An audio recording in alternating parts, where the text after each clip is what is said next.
Hello everyone, আসসালামু আলাইকুম। সবাই কেমন আছেন? আজ আমি এই পুঁই মুচড়ি রান্না করব।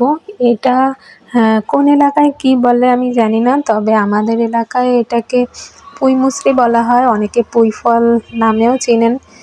অনেকে এটা কাঁচা খেতে ভালোবাসে, আবার অনেকে এই পেকে গেলে সেটা বেশি ভালোবাসে, কিন্তু আমার পাকাটা খুব বেশি ভালো লাগে না। তা এখন একটু একটু পেকেও গিয়েছে, তাই আমি এটা বাজার থেকে কিনেছিলাম 50 টাকা কেজি দিয়ে।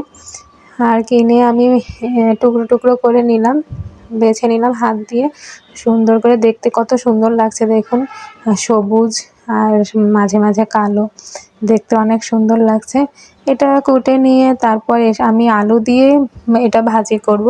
তাই দেশি আলু, এখন তো আলুর দামও কম, লাল আলু কিনেছিলাম আমি 25 টাকা কেজি করে। আলুটা কেটে নিলাম, আর আলুটা একদম ভাজি করব বলে টুকরা টুকরা করে নিলাম। তারপর আলু আর পুঁই ফলটা আমি ভেজে ভালো করে ধুয়ে নিব পানি দিয়ে।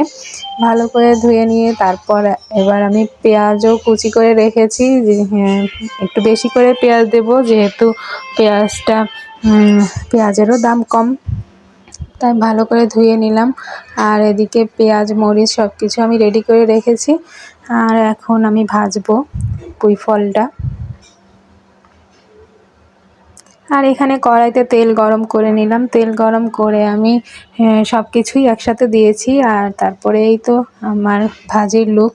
এই গরম গরম পুঁই মুচড়ি দিয়ে গরম গরম ভাত খেতে আসলে মজাই আলাদা। আপনারা কেউ পছন্দ করেন কিনা কমেন্ট করে জানাবেন। সবাই ভালো থাকবেন, সুস্থ থাকবেন। আল্লাহ হাফেজ।